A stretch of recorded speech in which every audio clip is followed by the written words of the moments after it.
Is that what you were asking if I had? I don't know, you can have it. I didn't have a chance to look at it. I've got mine too. Hey, see, I just get stuff, man. You know, here's the thing, I'll tell you, Steve, this is the way it works. My job is to sit up here and look good. Really focusing on that hard. Because it's hard for me. It's not, I'm not like some of the more glamorous people down at that end of the dais. So. Ryan Dink, dressed up. There we go. Things are gonna happen tonight. Oh, goodness. All right. It is 09. It's 1900 hours. All right, 7 p.m. in Gardner, Kansas. I'm going to call the Gardner City Council meeting to order. Please rise with me and recite the Pledge of Allegiance. I pledge allegiance to the flag of the United States of America and to the republic for which it stands, one nation, under God, indivisible, with liberty and justice for all. Okay, we have a pretty full agenda tonight, so we're going to get right into it. We have 3 public hearings on the agenda. We'll start with the first. Consider holding a public hearing for the purpose of receiving comments to a request for a waiver of distance limitation to allow for the sale and consumption of cereal malt beverages within 200 feet of a school, church, or library at the Pizza Hut at 619 East Main Street. Let's see here. Who is on that agenda? Sharon, you're on the agenda item.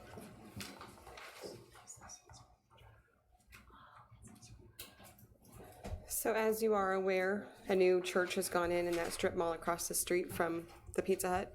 Pizza Hut had a liquor license for a cereal malt beverage license for a number of years, but they changed ownership and they let that lapse, and so they have reapplied for a new CMB license. Okay, thank you, Sharon, appreciate it. With that being said, public hearing needs to be opened. I would like to entertain a motion to open the public hearing. So moved. Second. Motion Melton, second Baldwin, that we open a public hearing for the purpose of receiving comments to a request for a waiver distance limitation to allow for the sale and consumption of cereal and malt beverages within 200 feet of a school, church, or library. Pizza Hut, 619 East Main Street. All those in favor indicate by saying aye. Aye. All opposed? Abstentions. Public hearing is now open.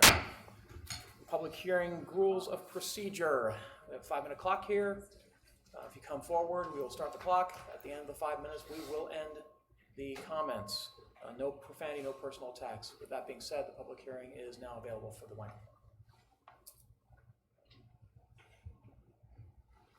Seeing no one coming forward, I'll entertain a motion to close the public hearing. So moved. Second. Motion Gorsuch, second Melton, that we close the public hearing. All those in favor indicate by saying aye. Aye. Opposed? Any abstentions? Public hearing is closed.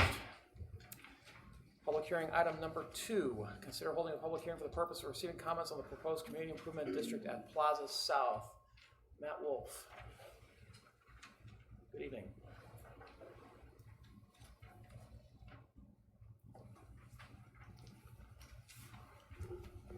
The Plaza South developers have requested a 1% CID be imposed on their project area for the Plaza South project. And this is a public hearing to basically for the public to consider this incentive. Great. Thank you, Matt. I'll entertain a motion to open the public hearing. So moved. Second. Motion Melton, second Baldwin, that we open the public hearing for the purpose of receiving comments on the proposed community improvement district at Plaza South. All those in favor indicate by saying aye. Aye. Opposed? Any abstentions? The public hearing is now open.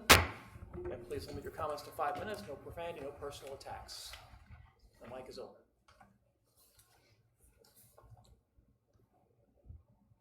Seeing no one coming forward, I'll entertain a motion to close the public hearing. So moved. Second. Motion Gorsuch, second Melton, that we close the public hearing. All those in favor indicate by saying aye. Aye. Opposed? Any abstentions? The public hearing is now closed. We're back in regular session. Public hearing item number 3. Consider holding a public hearing for the purpose of receiving comments on the potential adoption of a modified Neighborhood Revitalization Act for the city of Gardner, Kansas. Larry Powell, good evening, sir. Good evening, Mayor, Council. So this is actually, we already have in place the Neighborhood Revitalization Act, which was passed earlier this year. There have been some revisions that have been needed due to that act. We have worked through with the county, and so this in effect will put those modifications in place. The modifications basically are that the county has asked or required that the city take care of the refunding or redistribution of the funds on an annual basis than the county used to do that in the past. And when we did our original presentation, that's the way we had it. So now for us to take it over, this is the modification that we will have in place. And the fees that were previously assessed by the county would then become administrative fees to the city, is that correct? Actually, no. They are retaining a fee of the 5%. This is a policy of the county. It's not by state statute, but it is something they do in order to maintain the administrative costs that they do still have some administrative cost. They verify the percentage of abatement, they verify the percentage of increased value when the project is done, and then they verify that results back to the city. And then, of course, the city requests the specific amount of funds back based on that verification. And then the funds come back to us. We then have to create a line item, and we will handle the refunds based upon then the applicant bringing that request to us once they make full payment. Okay, great. Thank you, Larry. Appreciate that clarification. Yes. I would also add that I spoke with Rick Lind in the county councilor's office, and he indicated that if we wanted the county to be a participant, that they would require their own 5% fee. So from a cost benefit perspective, it's more of a benefit to our residents to allow them to have that fee. Okay. Thank you, City Attorney Yang. Appreciate the clarification. All right, a motion to go into public hearing. So moved. Second. Motion Melton, second Baldwin, that we open the public hearing for purpose of receiving comments on the adoption of the Modified Neighborhood Revitalization Act for the city of Gardner, Kansas. All those in favor indicate by saying aye. Aye. All opposed? Any abstentions? Public hearing is now open. Wish to come forward? Again, the ground rules apply. 5-minute limit. No profanity, no personal attacks. The mic is yours.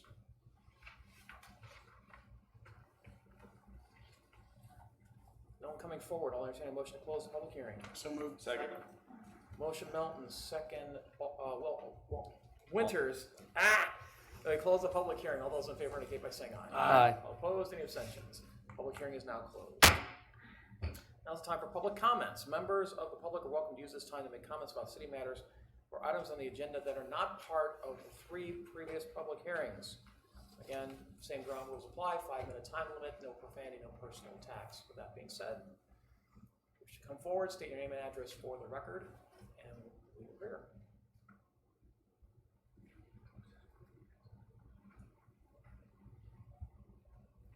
With no one coming forward, I'll entertain. I don't have to entertain a motion.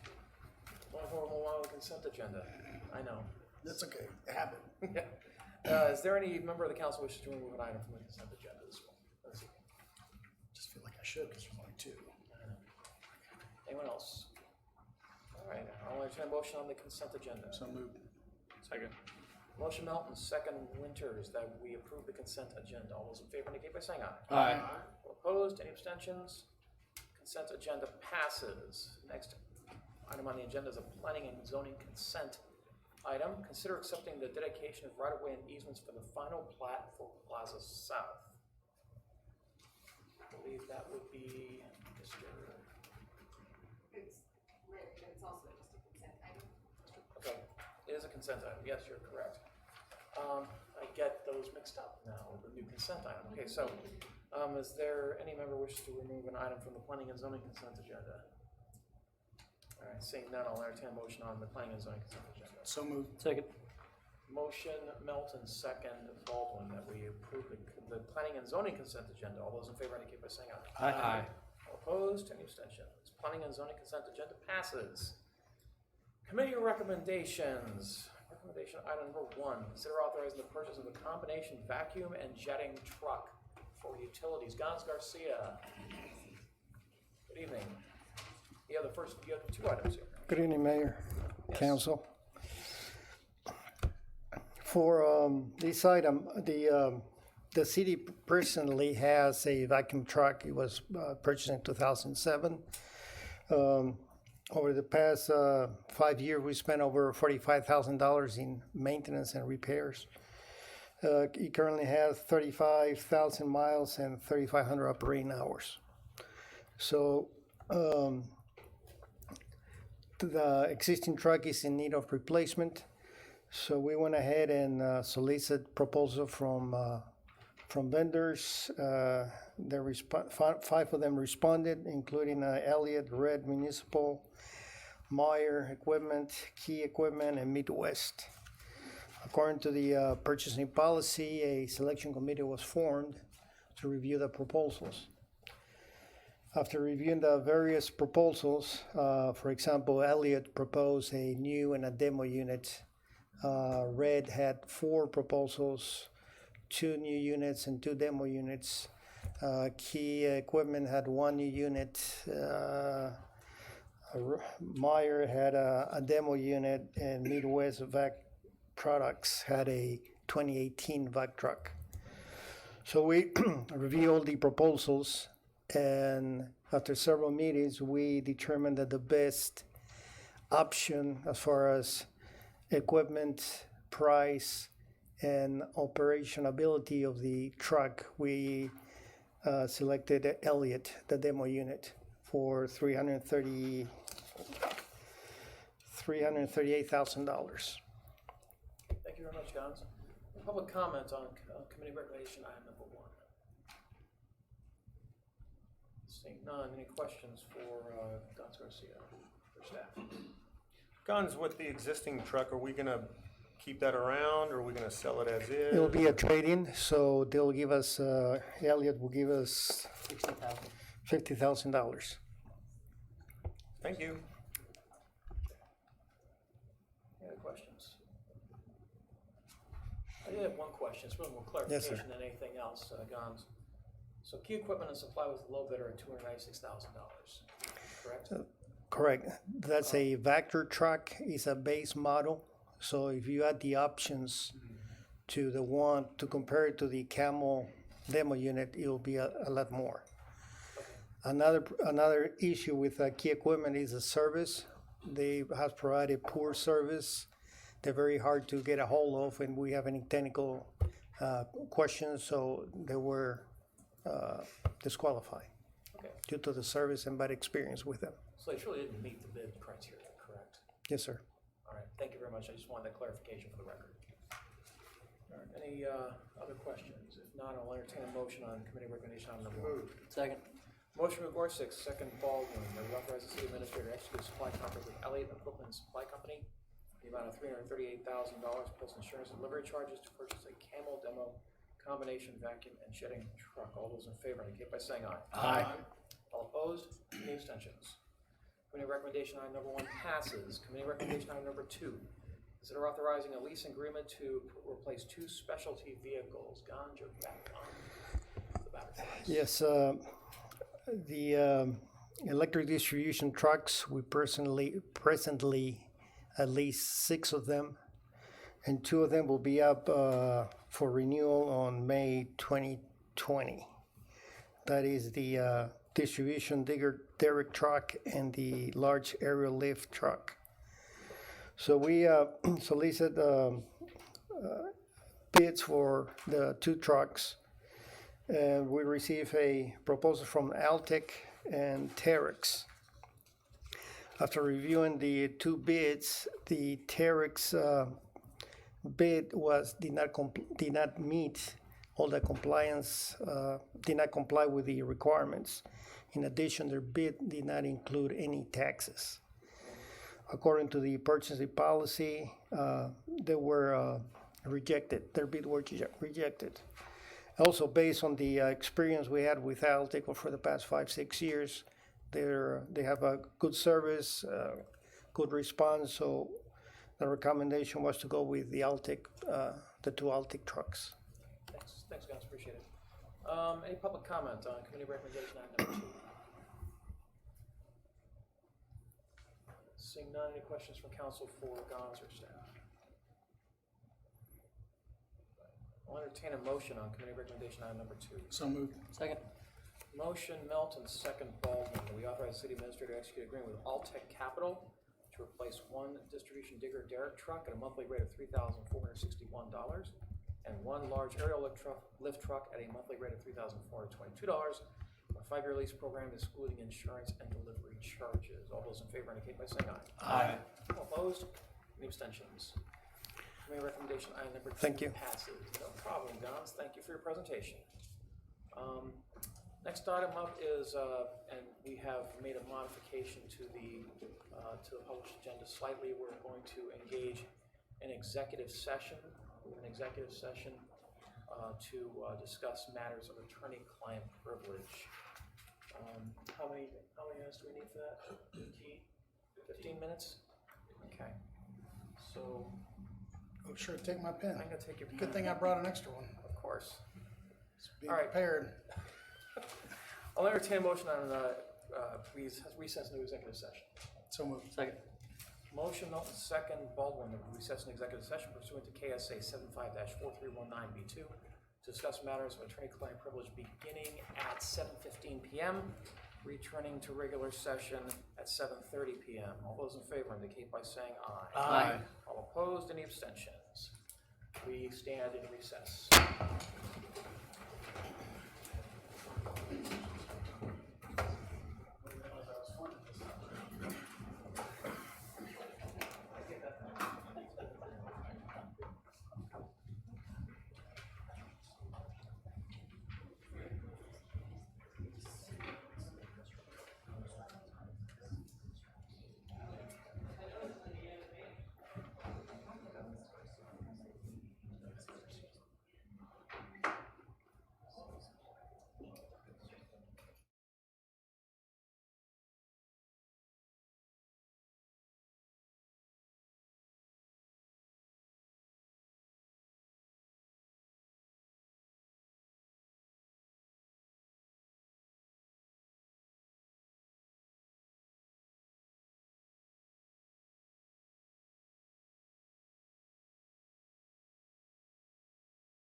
So we went to reading off shows.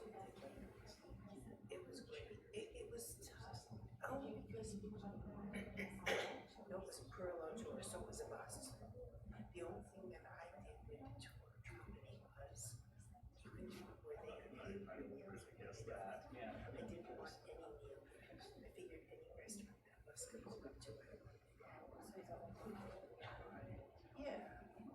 But and it was kind of a pain that you had to eat. Like every night you had to pack your suitcase and put it in the hallway. To load it up was really well, we went this summer. It was winter where we went up to Cinque Terre. And then we went back to Rome. We took a cruise to the Greek Isles and then we came back and we went to Rome.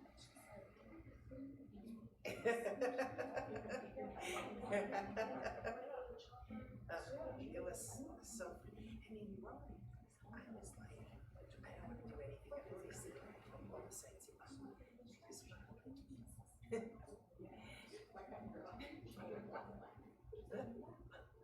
walked like 11 miles one day because we got up, we had breakfast, we walked so much, we walked around, we walked to dinner, we walked to when you have a car, you can walk a lot.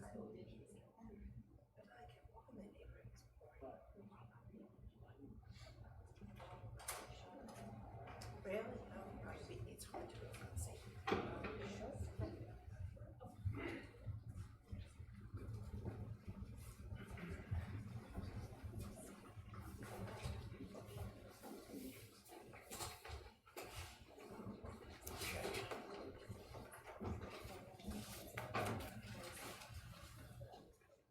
I'll entertain a motion to resume. Well, I can't do that yet because we do not have a quorum.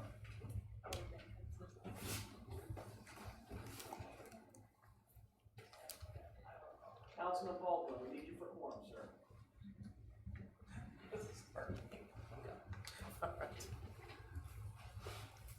All right, I will entertain a motion to resume regular session. So moved. Second. Motion, Melton, second, Baldwin, that we resume regular session. All those in favor indicate by saying aye. Aye. Opposed, any abstentions? We are back in regular session.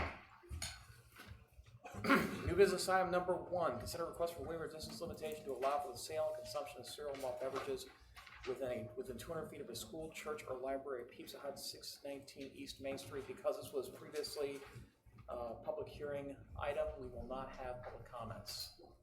Sharon Rose, good evening. This is just a housekeeping item in relation to the public hearing to grant the waiver of distance limitation. Okay, great. Any other questions or comments? All right, I'll entertain a motion on new business item number 1. So moved. Second.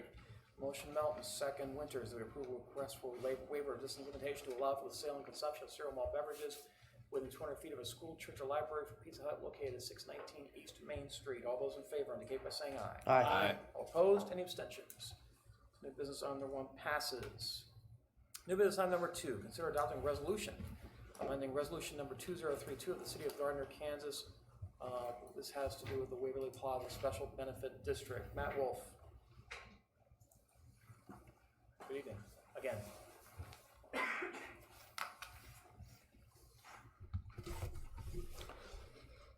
On October 7th, 2019, Council approved a petition from the Bristol Group for the formation of a benefit district to construct certain infrastructure improvements to serve Waverly Plaza development and adopted Resolution 2032 authorizing the improvements in accordance with Kansas statutes.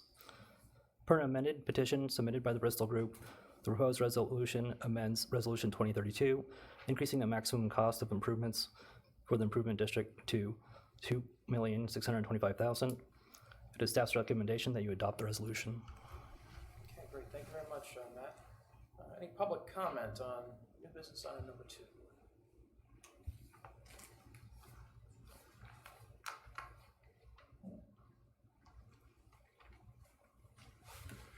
Good evening, Council. My name is Daniel Strum. I'm a resident at 720 West Shawnee Court at Reserve Plaza. I just kind of have a few questions in regard to some of the financing. I know there's a few dockets here, item 2 and 3 in regards to the plaza deal. I'm a little confused in reading the 300-something page document. I was just hoping I might be able to get a little bit of clarification. Here on item number 2, how much money is the city of Gardner putting the residents on kind of online for? How much money are we actually looking at giving to the Bristol group in regards to this development? Well, typically, we don't answer questions from the public during public comments. Okay. We usually give you an opportunity to make your statement, sir, but we can ask that during our questions to the presenter. Okay, excellent. So I'm going to have an opportunity later for that? Well, no, we're going to ask the questions on your behalf to the presenter. Oh. Ask your questions. Gotcha. Ask questions. Yes. Okay. The other question I was going to have is what type of time frame are the residents of Gardner looking at being able to recoup their investment into Bristol? Most of the residents in Gardner, and I can really only speak for myself, would like to see Gardner continue to grow, but we'd like to do it financially responsible, right? So if we're going to invest into something, we'd like to kind of see that return, especially in a timely manner, and I'm kind of curious to see what type of time frame we'd be looking at that. Let's see. Kind of is that. One of the other questions I was going to have, and I don't know if the gentleman would be able to answer it, if this is more of a city council question. What is the ratio that we have of apartments to single-family dwellings, and how is that going to impact the money coming into our city to go ahead and continue to grow and do those sort of things? Especially once the Bleakley development just north of that apartment group as well as Bristol, what is that relationship in percentage looking like? The other portion I have is I know that a number of concessions have already been made to the development over there at Bristol, everything from sidewalk sizes to landscaping. There's been a number of financial concessions already made to that development. Part of my question is what type of precedents do we have to continue with some of these concessions that we're making compared to some of the other development that we have? I do appreciate it. Thank you. Thank you very much.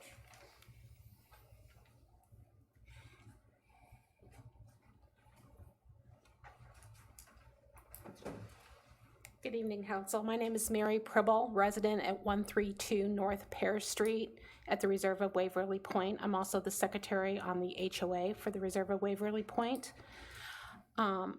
The financial concessions that Bristol is asking for are astronomical compared to other concessions for developments of this type, whether they're in Overland Park, Leawood, or what has already been approved within the city of Gardner.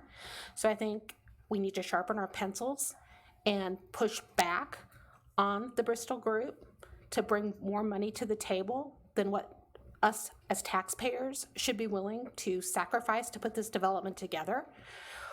We've, as my counterpart Daniel has mentioned, have already made several concessions as far as the landscape, sidewalk size, so on and so forth. We want to see a beautiful property, and if you've driven by that corner recently, we've had guarantees from the owner to maintain that property, and right now it looks like a trash pit. It looks like a dump. He's not been mowing it. He's not been picking up the trash. It looks horrendous. So what are our guarantees when he's never had this type of development in the works before, that he's going to be able to financially maintain it, keep it beautiful? We hear his promises, but if you go by that corner, his promises are already not being kept. We are doing our part on the HOA and making sure that we maintain those grounds to look as beautiful as we can, but right now that place looks like a dump. I'm really concerned about the amount of apartments that the city of Gardner has already approved with the Bleakley development, the Bristol, and several other development projects you have in the works. The ratio in Leawood, the ratio in Overland Park, and Olathe are about 60-40. So for every 6 single-family homes, there's about 4 apartments. I think our ratio is going to be completely off, so I would like to know what the city of Gardner has planned for that. I've also talked to several other planning commission boards, and nowhere, whether it's Olathe, Overland Park, or Leawood, would a developer get as much subsidy as what the Bristol is asking for to put this plan together. Thank you. Thank you, Mary. Any other comments? For the record, the applicant, Greg DeVoe, this is is here from Bristol Group, so he would like to ask some questions if that is available. Any questions for Matt or Greg DeVilbiss or staff?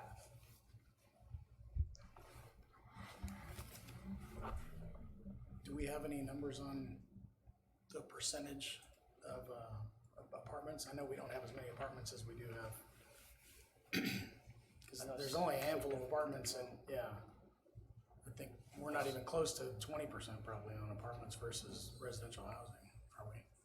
As a direct ratio of single-family homes to apartments, you're correct. We're at about 19% as a ratio. The ratio is different if you take into consideration the things such as duplexes and so forth that are rented. But when you're talking about apartments, it's about 19%. And is that before or after the Blakely development in Bristol? That's our current ratio right now. Okay, so we're adding potentially 500 apartments at Blakely, about another 140, I believe, at Waverly, and another 300 at potentially at Grotto. So we had that, you're going to be increasing, but we're also increasing Single family is going up too. There's about 300 housing units going in on the northwest side of town, and another about 450 going in on the Grotto property. So It's almost a one-to-one in the end. So am I correct in those assessments? Rounded off, yes, sir. You're very close to the numbers that we currently have on file in the planning department for the growth over the next 2 years or so. It's about one-to-one. It's not a one-to-one. But basically, the percentage levels would change maybe about 3% if we don't have all of the single family come in as quickly. But overall, the numbers don't change that much. So the ratio would be staying between 19 and 21. Would you maintain or say that? And I'm asking your opinion here, but where are we with regard to rental versus owned properties in the city of Gardner? And is there capacity to absorb these? I really don't have a figure for that as far as a percentage is concerned. I do know that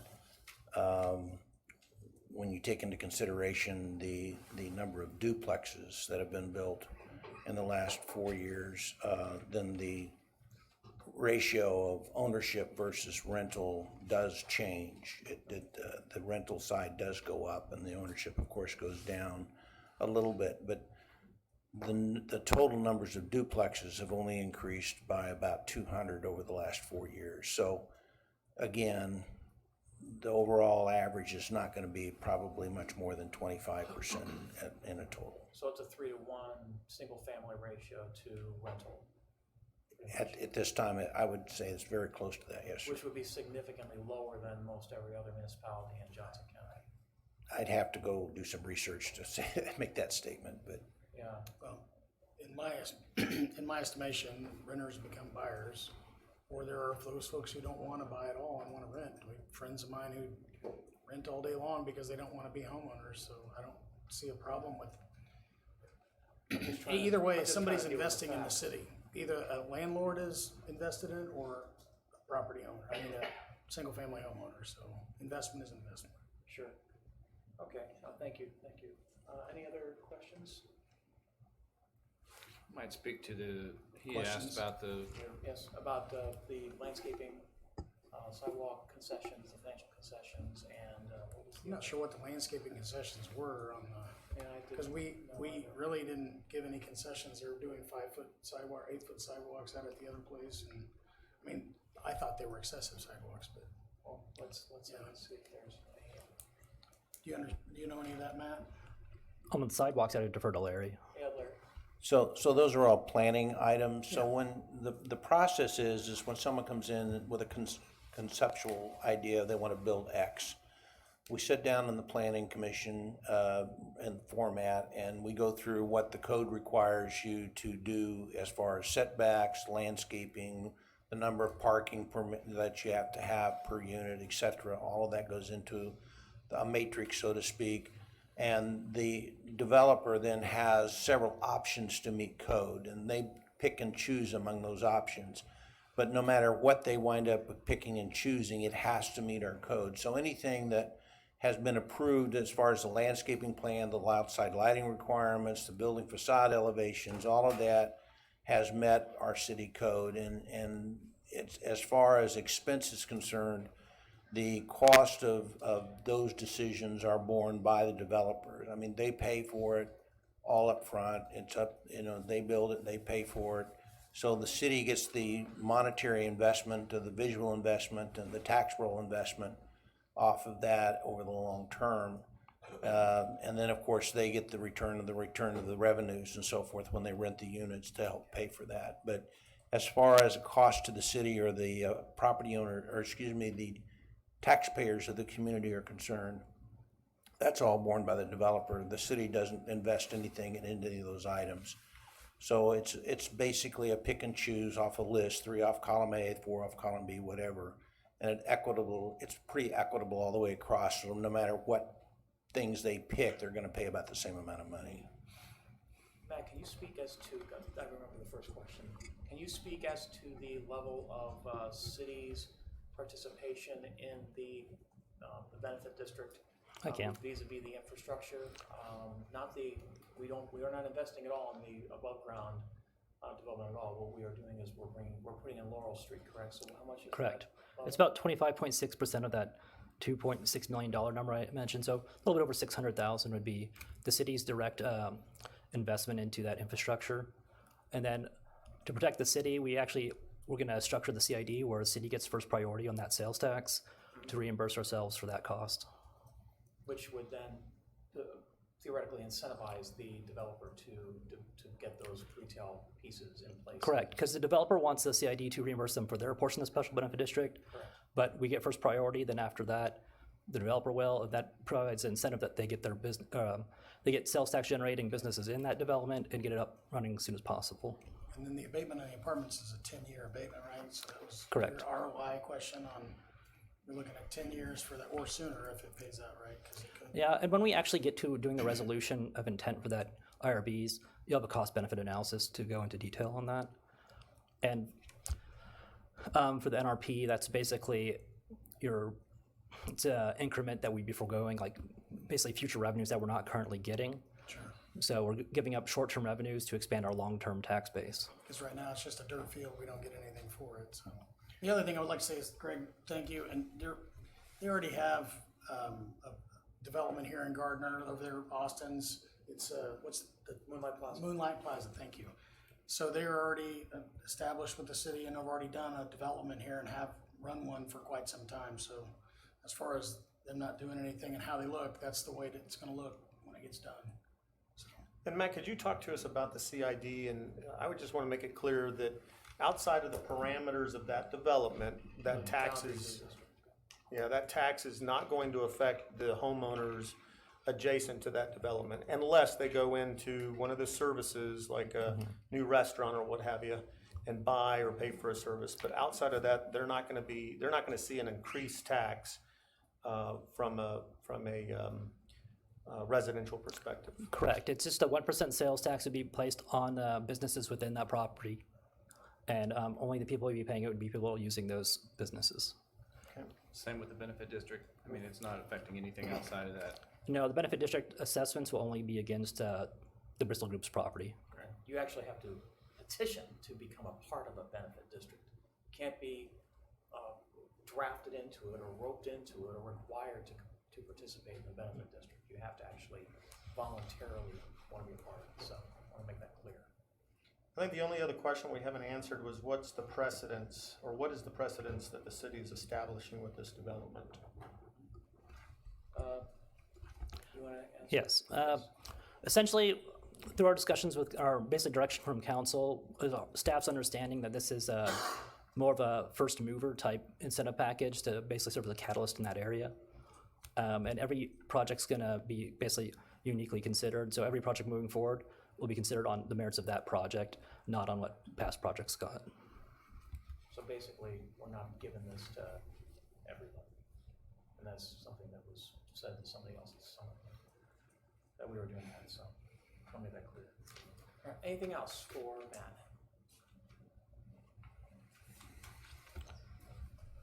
Okay. I will entertain a motion on ordinance number 2036. So moved. Second.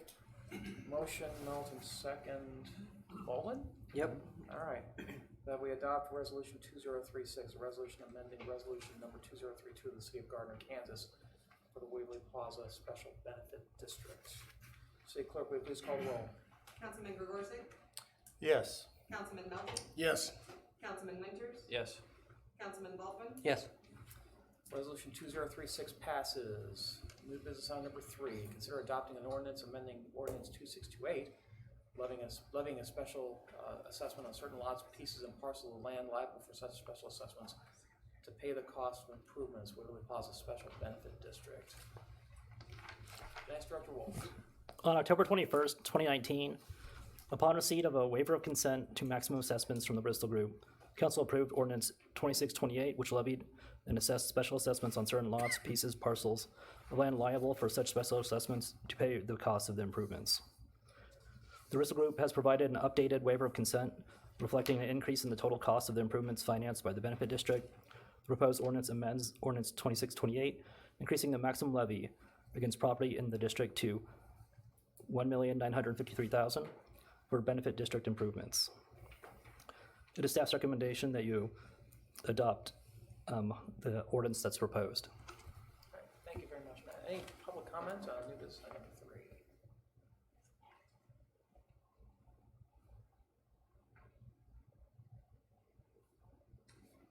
Seeing none, I have any questions for Matt or staff? None? Okay. I'll entertain a motion on ordinance 2633. So moved. Second.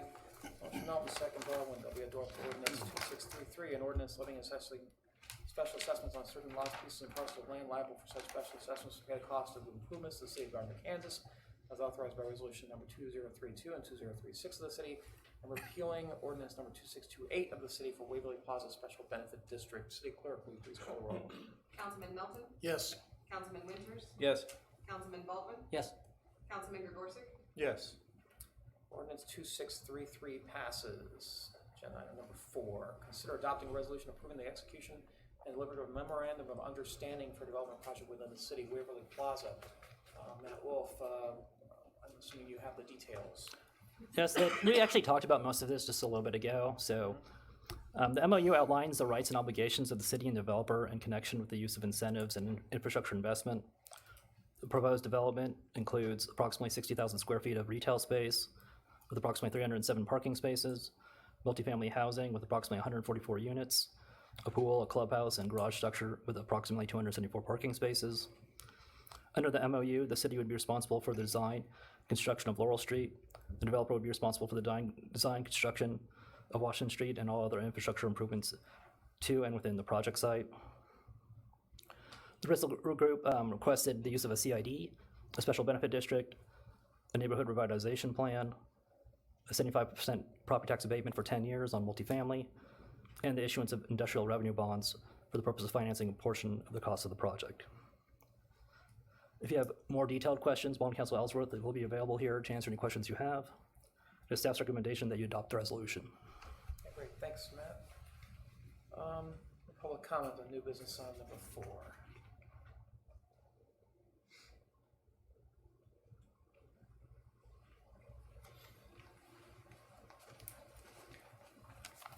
Just for my one question on the 1% C. Please name and address for the record. Oh, sorry, Daniel Strom, 720 West Shawnee Court. My question is for the 1% CID. Is that only on the commercial side, or is that including on the apartment side, just the commercial side? One of my questions in regard to that CID, if that's one of the ways that we're going to be recouping our money as Gardner, what time frame have we put in place for that commercial to be set? If we're putting that 1% CID, you know, if that commercial happens in 15 years, 20 years, right, it's going to be quite some time before we get that. What type of guarantee do we have that that commercial is going to go in a timely fashion so we can restart recouping those finances? Thank you. Great, thank you, David. Any other questions? Come on up, Matt. You want to answer that question for Daniel? The CID is basically has a term of 22 years, which is kind of the standard and maximum for most CIDs. And it's only a 1% sales tax, so it would only be on basically things that would generate sales tax, so commercial, like retail, restaurants, that type of business. So it would not be on the residential component at all because there's no sales tax there. And it probably will run for 22 years because, I mean, it only generates so much sales tax and the city has to recoup its costs first, and then whatever remaining will go to the developer to cover their costs. Question about that 1%. This is what's called a self-taxing mechanism, correct? It's a mechanism that developers use to be able to recoup their costs by taking a margin off the or adding a margin, I guess, to the sales tax that they are currently charging on their own internal improvements, correct? For commercial? I'd say that's fair. Okay, so that's not something that the city is assessing, that's something that the developer is assessing themselves. Well, they request the city impose that sales tax on that district, but you're right, it's a sales tax only on their businesses, not competing market districts, and customers using their services will pay that 1%. Okay, all right, thank you. And I think, as we mentioned before, the incentive for them to start is that's how they get paid back. And so they want to get the retail in as quickly as they can and get that up and running. So they start generating the tax so that they can be paid back after the city has paid back their share. Is that correct? Does that sound right? That's correct. And that's one reason we like the CID tool is it generally provides that incentive to the developer to make sure that they go vertical as soon as possible, and also to enhance the quality of tenants they're putting into their property. Exactly. Yes, absolutely, Bruce, come on up.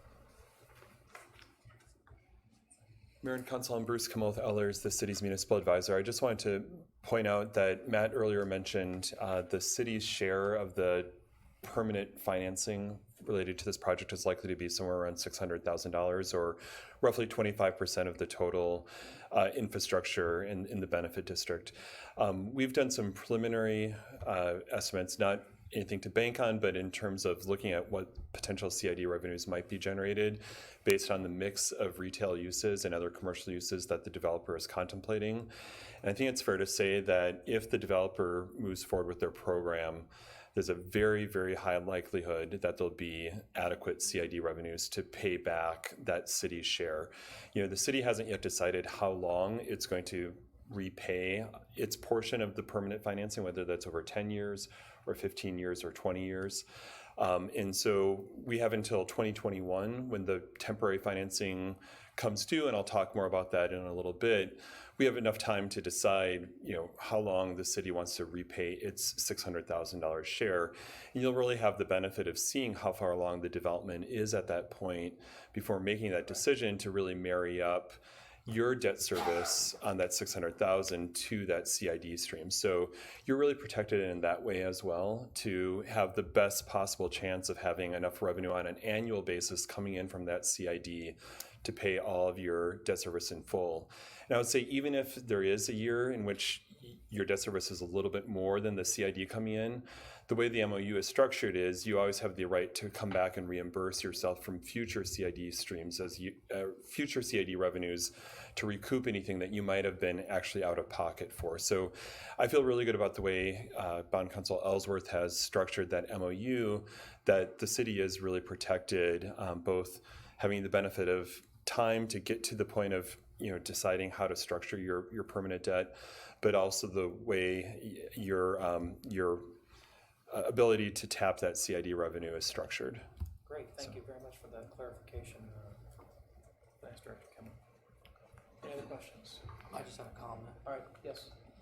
I'd like to thank Matt and Bond Counsel because, as evidenced, there's a lot of acronyms, there's a lot of terms here, there's lots of numbers, and at the end of the day, what we're actually getting is a trail all the way across 175th and up Waverly so people can walk to school.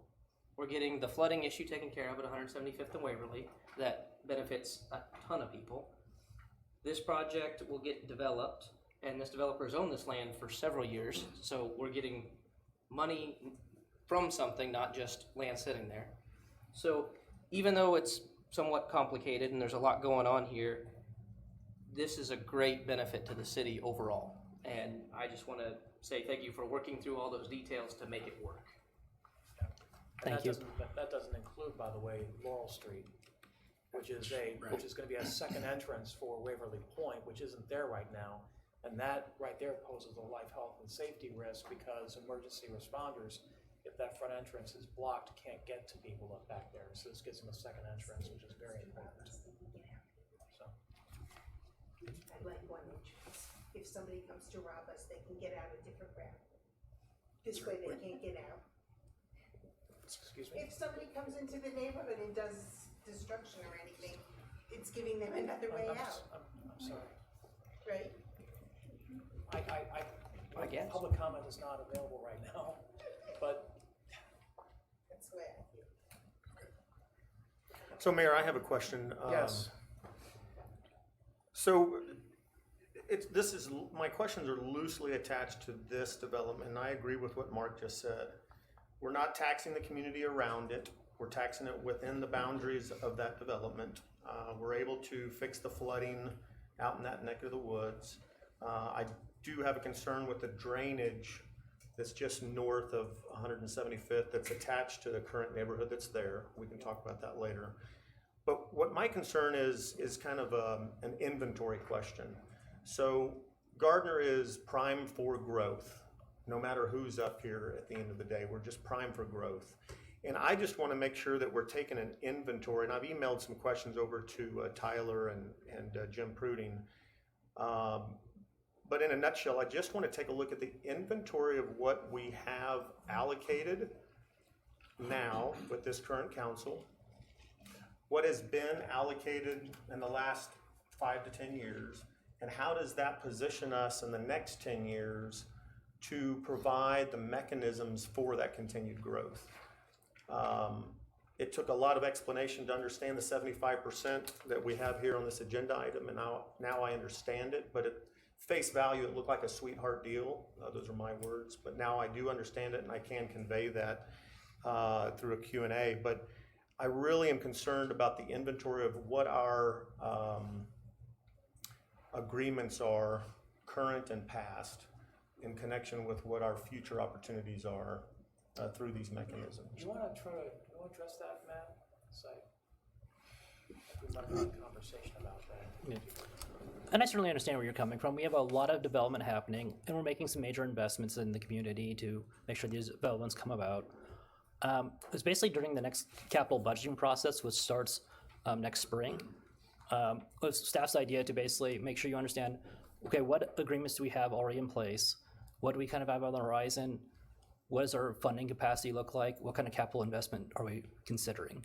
Just so you know, like, because every project shouldn't be decided, just looking at a sole project.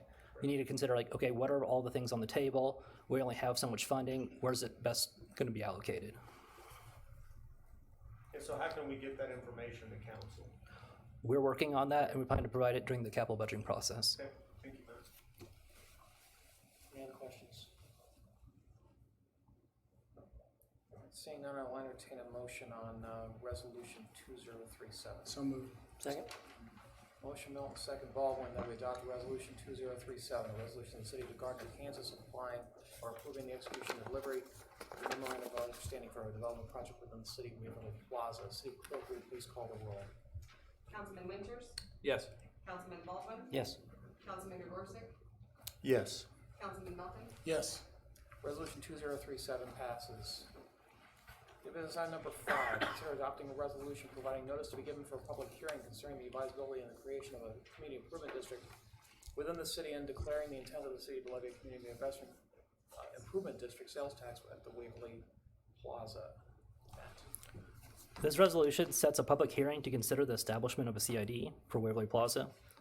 The public hearing is set for December 16th, 2019 at 7 p.m. Central Standard Time at City Hall. Setting the public hearing does not obligate the city to approve the CID or levy the requested CID sales tax. It is staff's recommendation that you adopt the resolution. And just for clarification, this is just for scheduling the public hearing. Yes. And not actually a vote, correct? That is correct. All right. Public comment on new business item number 5.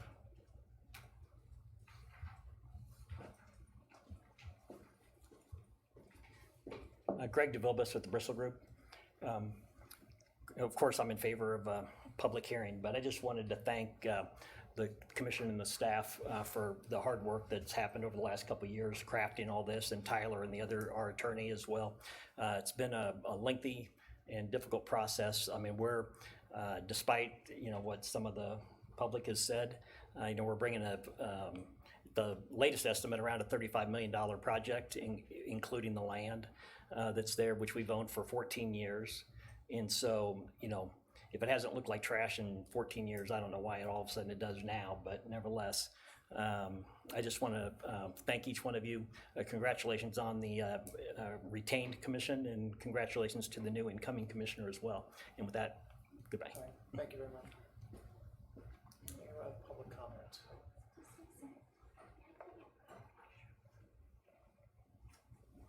Seeing none.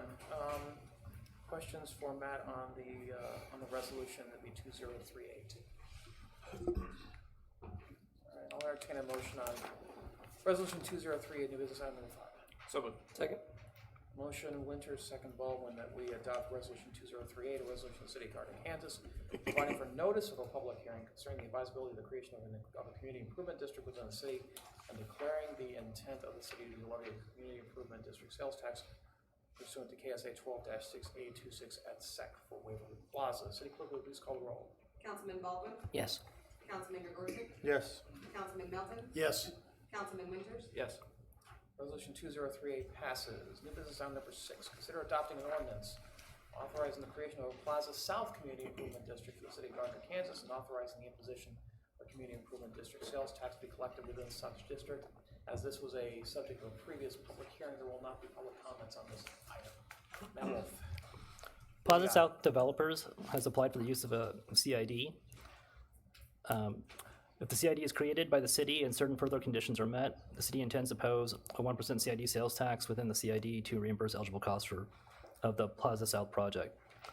The project financed with CID includes an estimated 114,600 square feet of commercial and 132,600 square feet of senior living. This ordinance establishes the CID and levies a SID sales tax of 1% within the district. The CID will have a term of 12 years, with CID reimbursable project costs will be capped at $950,000. It is staff's recommendation that you adopt the ordinance. Thanks, Matt. Oh, can't see it. Any questions for anyone here? Okay, I'll entertain a motion on new business on number 6. So moved. Second. Motion Melton, second Baldwin, will be that we adopt ordinance number 2634, an ordinance authorizing the creation of the Plaza South Community Improvement District in the city of Gardner, Kansas, and authorizing the imposition of a community improvement district sales tax to be collected within such district. City Clerk, will you please call the roll? Councilman Gorsuch? Yes. Councilman Melton? Yes. Councilman Winters? Yes. Councilman Baldwin? Yes. Ordinance 2634 passes. You need a chair around that? Bottle of water, maybe? New business item number 7, consider adopting a resolution approving the execution and delivery of a memorandum of understanding for a development project within the city of Plaza South. Matt. The MOU outlines the obligations of the developer in terms of financial incentives. The developer is obligated to develop the property and prepare it for vertical construction. You've heard basically everything from the last item about this project, so it is staff's recommendation that you adopt this resolution. Okay, and they're not asking for any additional incentives other than the CID, correct? That's correct. Okay. Well, unless you count the special benefit district as. For the road, yeah. for 188th Street, which we'd already authorized. Correct. In the past, yes. Okay, public comment on new business item number 7. Seeing none, any questions? All right, I'll entertain a motion on resolution 2039. Second. Motion Gorsuch, second Melton, that we adopt resolution 2039, a resolution approving the execution and delivery of memorandum of understanding for a development project within the city of Plaza South. City Clerk, will you please call the roll? Councilman Melton? Yes. Councilman Winters? Yes. Councilman Baldwin? Yes. Councilman Gorsuch? Yes, ma'am. All right, resolution 2039 passes. New business item number 8, consider adopting a resolution authorizing the issuance and delivery of $1.14 million approximately principal amount of tax exempt general obligation temporary notes for the purpose of temporarily financing Deposit certain internal improvements of the city, also known as Series 2019C. Matt Wolf. This item and the next three items after it are all related to the city's fall debt issuance. So at this time, I'd like to invite Municipal Advisor Bruce Kibble up to the podium. Hello again, Mayor and Council members. Bruce Kimmel with Ellers, your financial advisor. I'm going to be referring to the consolidated sale day report for the 3 note and bond issues that we took bids on the city's behalf today. Thought it would make sense just to run through all this up front and then turn it back over to Matt to walk you through the resolutions and ordinance. I would also point out that, again, that we have Bond Counsel Ellsworth here for any legal questions that you might have. So once again, I'm here with great news for the city. I know at some point this will end, but the market is still extremely strong for issuing debt of this sort for capital infrastructure. There is still an imbalance of supply and demand, way too much demand chasing way too little supply in terms of what's available to investors in this type of municipal debt. So as Matt mentioned, the first bond or note obligation is the 2019C temporary notes. This is to provide the construction financing for the Plaza South improvements that you've been discussing. The resized par amount is $1,130,000. That's a reduction of $10,000 from what we went out to market on. If you look at page 2 of this packet, you can see that we received 5 bids on the city's behalf. The winning bid came from Country Club Bank right here in Kansas City. And the TIC, or true interest cost of their proposal, was 1.56% for this financing to essentially go for 2 years from now to October of 2021 with this construction financing. I'd like to do really quickly, and please stop me along the way if you have questions, but again, I don't want to belabor all 27 pages of this. But the next page, page 3, is the bid tabulation showing the 5 bids that we received on the city's behalf. You can see, again, Country Club's proposal leading the way with the other 4 bids after that. I would point out that we had estimated 2.2% as the true interest cost, so this is quite a bit lower than that, and even the last place bid would have been better than our projections. So quite strong on the city's behalf. We also do show the resized debt service projections after this. I really want to point out here that this note issue will take care of all of the interest that is due on the notes through the final maturity in October of 2021. So at the time at which we do the takeout financing or the permanent financing, all that we'll be doing is taking out and paying for the principal amount, which is inclusive of all of the interest payments. So this is really on autopilot for the next 2 years. And then at the point of financing, if the developer hasn't exercised the option of just paying it off, we would do the definitive financing. Any questions about that before I move on to the 2019 D notes? Okay. And actually, we're going to be talking about, just for clarification for those at home or in the audience, we're talking about agenda items 8, 9, 10, and 11. Am I not correct Right. in that? That's correct. Yep. So Thank you, Mr. Mayor. handling all these within this presentation. Right, exactly. So then the 2019 D notes is to provide the similar construction financing for the Waverly Plaza Special Benefit District improvements that you've been discussing. This is going to be a taxable financing. We worked that out with the developer in large part because the amount of financing that's being contemplated, both that will be secured with special assessments as well as the roughly $600,000 that the city is securing, would have, taking that in aggregate with everything else that the city has financed over the course of the year, would bump you over what's called the bank qualification limit. And right now there's a substantial benefit to the city in staying underneath that debt cap for 2019. And so we worked out that it would make sense to do this financing on a taxable basis.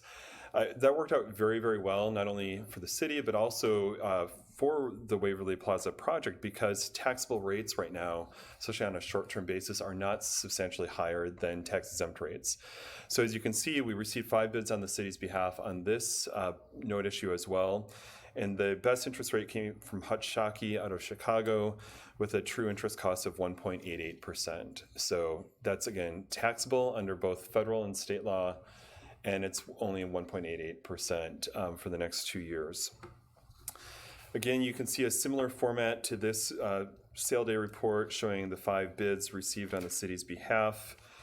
And I would point out, similar to the previous note issue, the interest on this financing is also capitalized in the financing.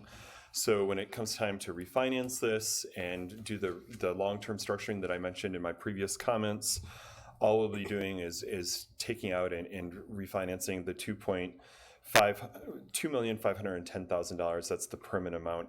That's a reduction of $45,000 from what we went to market with. Overall, it was that much more efficient in terms of the financing and what we needed to finance for the next 2 years.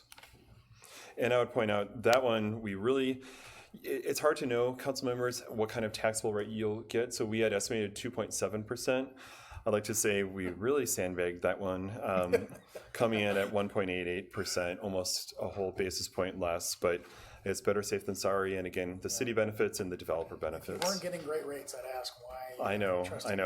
We like to be conservative. Even I'm a little embarrassed that we were that conservative. So then finally, Mayor and council members, I'll give a brief summary of the 2019 E bond issue. This is the city's own permanent financing to fund the city's 2019 pavement management program, as well as improvements to Santa Fe Street. And so this was a 10-year financing. We received 9 bids on the city's behalf. Anytime we get more than 5 or 6 bids, that's cause for celebration. And when you see these bids and how close together most of them are, you can see really the appetite that's out in the marketplace for the city's financing. We were also able to reduce the size of this bond issue to $2,465,000. That's a reduction of $135,000 from the original offering amount, due to the premium that the winning bid, Commerce Bank, put out there to win this bond issue. And the true interest rate that they bid for 10-year bonds, and this is fixed rate for 10 years, was 1.72%. So you can see, again, the appetite and the regard with which the market regards the city of Gardner. The next couple pages show all the bids received. Again, the last place bid was still under 2% at 1.93%. So very tight bidding. And I would also point out, Mayor and council members, that when you look at the permanent debt financing or debt service schedules on page 18, for instance, in aggregate, you'll be paying this back over 10 years at roughly $280,000 per year. That's well within the city's budget targets for this financing, again, for pavement management and for Santa Fe. And it's almost $11,000 less per year than what we had estimated. So, $11,000 per year, it adds up, and it's of benefit to the city and the city's capacity to tackle other infrastructure in the future. Any questions about any of those sale results before I touch briefly on the city's credit rating? Okay. Well, you've heard this before, but your staff is by far one of the best staffs to work with in terms of preparing for and executing on credit ratings. Matt Wolf, Nancy Tornadin, and others in the finance department do an outstanding job of preparing a really incredibly thorough overview of the city's existing situation as well as forward-looking situation. As you know, 2020 is going to bring a number of capital projects, and your staff laid those all out in crystal clear detail for Standard & Poor's. So what was really great about that is not only did we have a really strong, robust discussion of the last couple of years, as well as where staff thinks 2019 is going, but there'll be no surprises when we go back to S&P and start the discussion as to some of the capital infrastructure that's on deck for 2020. For the most part, it was a resounding affirmation of the credit rating analysis that S&P provided earlier this year with your first couple of bond issues. It was a very clear and easy, if you will, affirmation of the city's AA- rating with a stable outlook. And there's a number of things that they cited. I won't go into great detail, but please ask me questions if you have any as to the parameters that they look at, the characteristics that they look at, and the assessment of those. I would remind you that S&P uses standard adjectives for all credit characteristics, no matter what the credit might be. So they talk about strong, very strong, adequate, weak, very weak. Those are just the set terms that they use. And I would welcome any questions that you have about that. But this is something that we discuss ahead of time, we execute on, then we review very carefully with staff once they've done the credit rating and looking ahead to future financings as well. Thank you, Bruce. All right, well, with that, if there's no questions, I would turn it back over to Matt to walk you through those 4 action items. Great, thank you.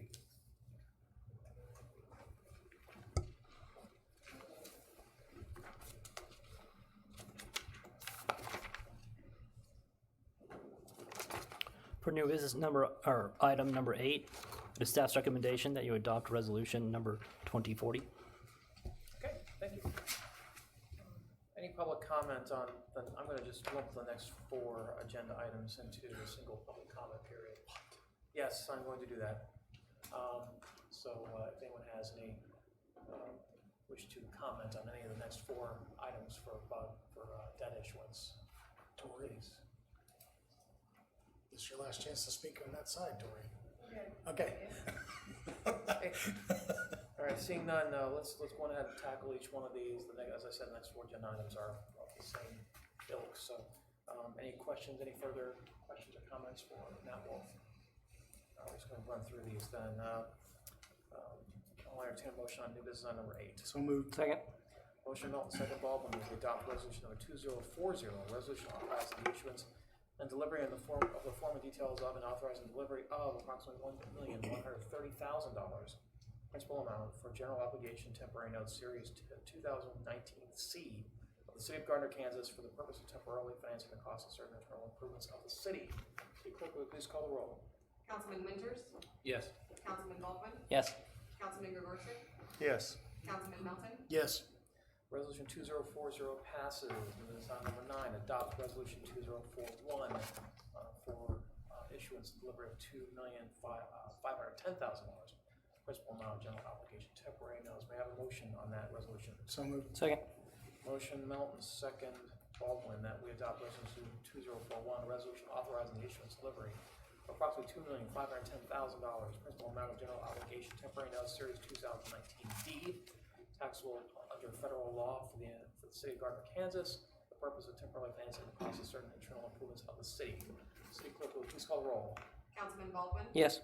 Councilman Gregorczyk? Yes. Councilman Melton? Yes. Councilman Winters? Yes. 2041 passes. New business item number 10, adopting ordinance authorization of delivery of approximately $2,465,000 principal amount of general obligation bond series 2019E of the city of Gardner, Kansas. May I have a motion on that ordinance? So moved. Second.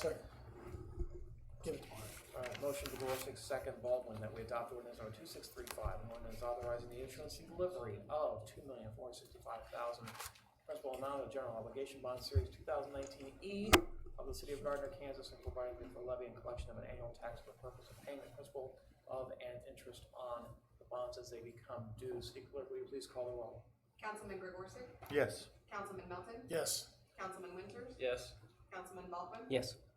Ordinance number 2635 passes. The final item is consider adopting a resolution prescribing the form and details of and authorizing the delivery of $2,600,000 principal amount of general obligation bonds series 2019E. Again, this is the refinancing of the regular debt of the city of Gardner. Refinancing. Yeah, it's part of the last one you just approved. Yes. City Clerk, may I have a motion? So moved. Second. Motion Melton, second Baldwin, that we adopt resolution number 2042, resolution prescribing the form and details of and authorizing the delivery of $2,465,000 approximate principal amount general obligation bond series 2019E of the city of Gardner, Kansas, previously authorized by an ordinance of the city. City Clerk, will you please call the roll? Councilman Melton? Yes. Councilman Winters? Yes. Councilman Baldwin? Yes. Councilman Gregorczyk? Yes. Resolution 2042 passes, and Sharon, how are you doing? I think Matt needs a round of applause for staying up there. Yay, Matt. Matt Wolf, Bruce Kimmel, Tyler Ellsworth, I want to thank you personally on behalf of the entire city governing body for your tireless effort in getting these financial things in order. speak on everybody's behalf, but I think I just did, didn't I? Yep, You you did. just did. We're used to it. It's Yeah, okay. all right, well, anyway, great work. Appreciate the interest savings. Hopefully the market stays the way it is. So thanks again. You can come back anytime. You're saving us this amount of money. Exactly. Appreciate it. All right. New business item number 12. Consider adopting a modified neighborhood revitalization act for the city of Gardner, and this is also an item that was already discussed or already had a public hearing, so will not be public comment. Larry Powell. Thank you, Mayor. This is, again, you've had a public hearing on it earlier today, Modified Neighborhood Revitalization Act, or a plan and agreement to change and modify the existing January 7th, 2019 agreement, which was previously passed. We've given you the information previously, which is that the county wishes to change the method of redistribution or rebate to the public through the method that was originally passed. Other than that, everything else in the act is the same. All right, great. Thank you very much, Larry. Any questions for Larry or staff? I'm just excited about voting for something that's NRA. Wrong NRA. Why, it's still NRA. I mean, let's be honest. Anyway. All right, any other questions? No. Okay, I'll entertain a motion on new business item number 12. So, second, with that mark. Motion, Baldwin. I know, that guy's Second, quick. Milton. We approve the modification of the Neighborhood Revitalization Act and adopt resolution number 2043, resolution adopting a neighborhood revitalization program, and direct staff to contact the other entities as listed in the Neighborhood Revitalization Act to garner their interlocal agreements to participate in the Gardner NRA program. City Clerk, will you please call the roll? Councilman Winters? Yes. Councilman Baldwin? Yes. Councilman Gregorczyk? Yes. Councilman Melton? Yes. Resolution number 2043 passes. All right, new business item number 13. Consider adopting an ordinance rezoning 2.5 acres of land in the northwest corner of 167th Street and Kill Creek Road from R1 to RP1 district, and approving an associated preliminary development plan for the Symphony Farms amenities area. Larry Powell. Thank you, Mayor. This is a change in zoning. Quick history for this is the Symphony Farms has owned this property for quite some time, and historically it was to originally be the site for both a park and a pool and other activities for the community in that area. It is now finally coming into fruition, and there has been in the past easements that we vacated on behalf of this client in order to move forward. And also we have, as my understanding, we have a prepared plat, administrative plat that we'll be approving shortly as soon as we can get it to us from the engineer. That'll be filed with the county. This rezoning then allows for the property to do a final plat. The final plat will allow the property owner to complete the project. We've had to do it through this process of zoning change and the final plat change in order to adapt the zoning requirements for the building plans that the developer has. We had a conflict in our code that caused this item to come to be the way it's been brought to you. That conflict in the code is under review in order to fix the code. Basically, what happened was the the parking requirements for the park required that there's be a certain number of parking places, and because of the design of the developer, the parking is along Kill Creek Road, which moved the facilities to the west, and we had a minimum facility lot line to be built from. This moved it too far west, so we had a conflict in the code getting the parking in place and then allowing a building to be built. The quickest resolution was to do an RP1 zone, which is a plan development, which allowed the Planning Commission to waive those restrictions and accept the developer's site plan. So that is the reason for the zoning change and the requirement for it. Okay, great. Thanks, Larry. The applicant is here, Jim Humbert from Symphony Farms is here. If you have questions. Any public comments on new business item number 13? Seeing none, any questions for Larry or Jim or staff? I'll entertain a motion on ordinance So moved. 2636. Second. Motion by Gorsuch, second Melton, that we adopt ordinance 2636, an ordinance changing the zoning classifications for districts of certain lands located within the city of Gardner, Kansas, under the authority granted by Title 17 of the Municipal Code of the City of Gardner, Kansas, and approve an associated preliminary development plan for the Symphony Farms amenities area. City Clerk, will you please call the roll? Councilman Baldwin? Yes. Councilman Gregorczyk? Yes. Councilman Melton? Yes. Councilman Winters? Yes. Ordinance number 2636 passes. Let's get a pool clubhouse built. All right. Last one is on the regular business agenda is new business on number 14. Consider a resolution establishing the term of office and swearing in of members of the city's governing body pursuant to KSA 25-313 and KSA 25-2120.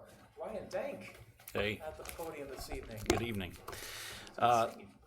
This business item comes about as a result of legislation adopted by the Kansas legislature. They passed Senate Bill 110, and do I have that right? 105, pardon me.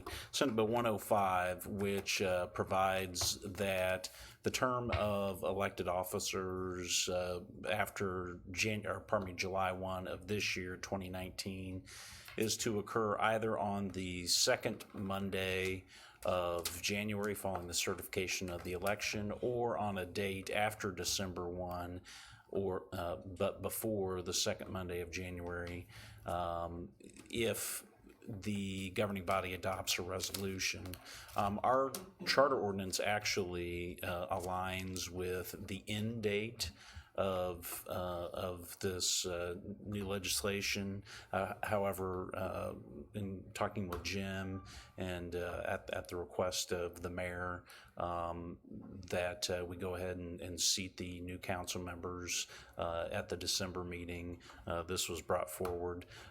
We should probably consider amending the charter ordinance later in time. The charter ordinance does not supersede the state legislation because we did not specifically exempt ourselves. Would have been hard to do because our charter ordinance was passed in 2016, and the legislation in this case was passed in 2018, and we didn't specifically exempt ourselves from the operation of this ordinance, but it would be good to have our charter ordinances align with what we're doing here tonight. But the resolution is for your consideration. It sets not only this swearing in, it also sets future and swearing in dates for December. So we'll be happy to take any questions. Thank you very much, Ryan. City Attorney Dink. Public comment for new business item 14. This one, Tori, you gotta say something. Yeah. Last chance, Tori. I'm good. Seeing none, any questions for City Attorney Dink? Yeah, well, not so much for Ryan, but are we gonna dress up for pictures and stuff if we go and pass this for next meeting I'm too? afraid so, yeah. Just you. Okay. You gotta be in suit, Rich.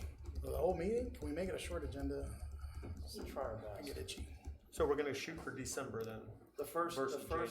regular council Okay. meeting in December, and that's the way it's going to be in the future. Now, this next meeting is actually considered a special meeting because of Christmas in the Park, because Thanksgiving is so late this year. Christmas in the Park actually comes on the first Monday of December. But the first meeting of the council in December is where that would be done. I think this works out great. I think it's a good change, but Well, the I guess we fact have to that lame you duck two it. are already here and this seat's empty, you know, it's not like we're taking away anybody's time at Right. the end of this term, so this is perfect. Absolutely. I'd like to get Tori seated sooner rather than later. So let's get done. A motion on resolution 2044. So moved. Second. Motion Melton, second Gorsuch, that we adopt resolution 2044, resolution establishing the term of office and swearing in of members of the city's governing body pursuant to KSA 25-313 and KSA 25-2120. City Clerk, will you please call the roll? Councilman Gregorczyk? Yes.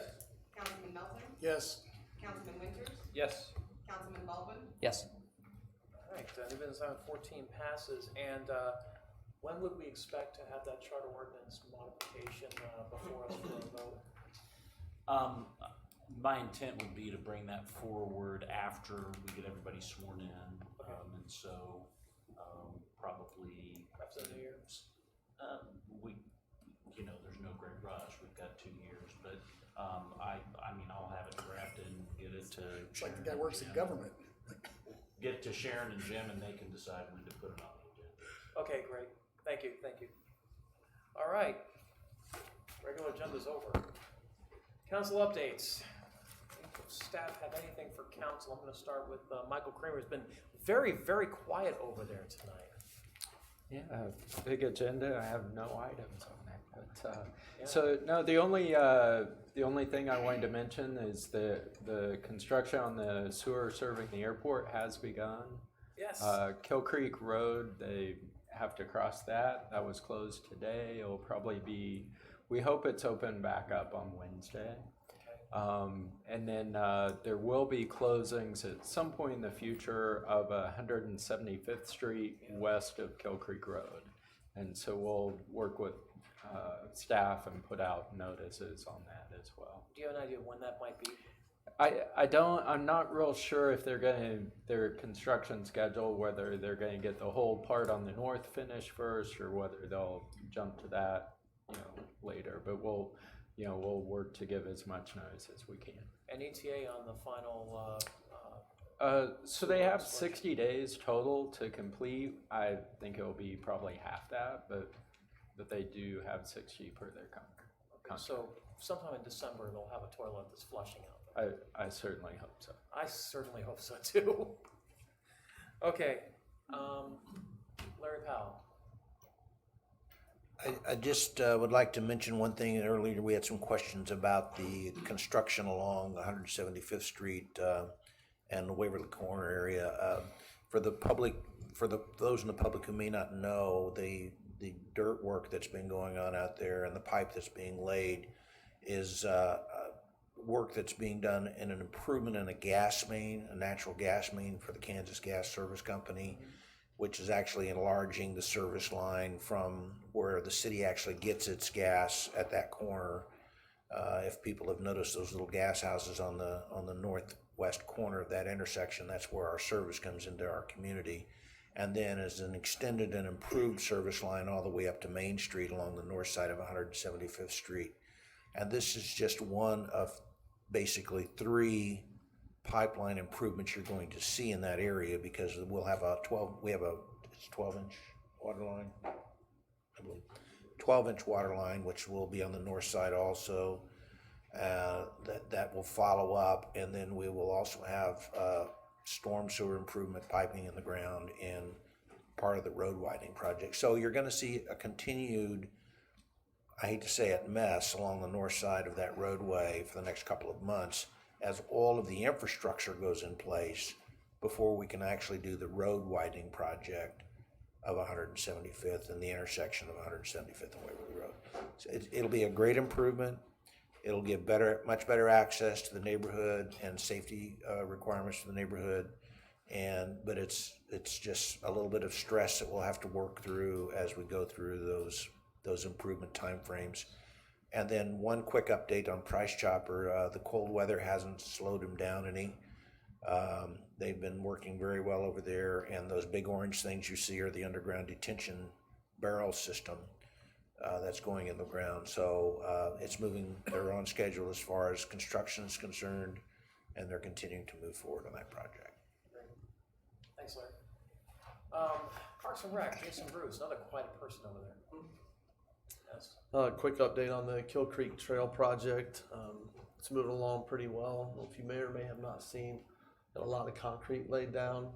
We had staff flag tree locations today, so they're still hoping to have that done right after Thanksgiving, so first part of December.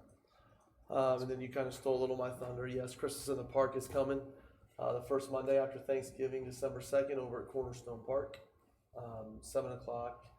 We'll have those grade school choirs or music classes singing carols. We'll have elves. We may have a special guest at the end. So hope everybody can attend and hope for good weather. All right. Thanks, Jason. Gons Garcia. Nothing tonight. Captain Crowd. is taking the, Way to go. hey, I was making sure, all right? Captain Just Brown, checking. Thank you, Mayor. You're rocking. Usually I don't have anything, but yeah, that's coming in. Yeah, So it is. It's a little gray, every little more each year. You can just be quiet. So I just want to take this opportunity. I know it's already been done several places, but I want to publicly congratulate Officer Michelle Coos and Officer Chris Tritt. This last Friday afternoon, they were awarded a life-saving award by the Metropolitan Chiefs and Sheriffs Association for their part in saving a person's life at the Walmart here in town. That no small feat. The next time we see them, I think they deserve a handshake and a pat on the back. Absolutely. It's a job very well done by them. Great. Thank you very much, Captain. Real quick, wasn't Deputy Huff involved in that too, and didn't he get an award? Former Gardner police officer. Yes, Deputy Huff, who Councilman Melton's correct, he actually used to work for us and is actually a resident of Gardner, still was also a recipient of that same award at the same incident. Thanks. It must have been what he learned here, under your tutelage. We're gonna City clerk, and I think I also at some point wanted you to be able to kind of give us a status on where we stand on boards and commissions. Have that information. I can get it for you, I don't have it tonight. Okay, it might be best to have that update. My apologies, I didn't get to you before the meeting. But there are some open seats still on boards and commissions, and several actually, and some of them are on key committees. Yes. So, And I do have some applications for the CPAC and for the UAC Great. that we may need to start setting up interviews for. yeah, let's go ahead and try to target that for the next meeting to see when we can get the interview teams put together for those. And we're gonna have a new opening on planning commission. Yes, we will. Someone is vacating their seat and becoming a council member, so yes, we will be opening for that as well. Matt Wolf, you've had enough talking. I think you're good. I'm gonna ask him to do something. City Attorney Inc. All right, City Administrator Prudy. We are looking at December 9th for our infrastructure work session. Great. We'll be polling the council and mayor this week to see if everybody's available. So look for that email. All right, so that would be the members of the Public Works and Accessibility Committee as well as the council, correct? The joint session? No, this is just for council. This Okay. work session. We're going to talk about streets, sidewalks, and curbs, and we're also going to talk about water, wastewater. Oh, we'll be stormwater. looking at all those different things, okay. Yeah, I think there was talk a few months ago about having a joint session with the street stormwater, what now it's called, it's not the SSS committee, it's what's it? Public Works. Public Accessibility, yeah. Michael knows, he's the chair. I know, Yeah. I'm sitting here with it on the tip of my Yeah. Yeah, so real quickly, we've had 4 members, I believe, on that, assigned to that committee, and 2 of the terms are actually expired. One expired and then another one's in December, and so that will be part of Sharon's update to you on the boards Yeah. and commissions. So we definitely need to fill Yes. some spots. Okay, great, thank you. All right, we can't have a joint committee meeting if we don't have a committee that's on the other side, so. All right. Does council have anything for staff? I'm gonna start with new council president, Todd Winters. No, I have nothing. Okay. See, that's why I start with you. Yeah. Council Vice President Milton. So quick thing, last week, I guess it was last week, we got a questionnaire from the Gardner News.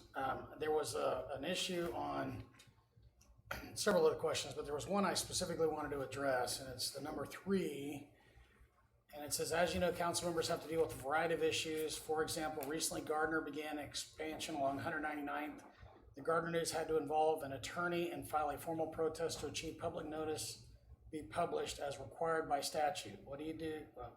What will you do to continue to facilitate open and transparent government and proper procedure? I would like to say first and foremost, I'm going to just read my answer into the record.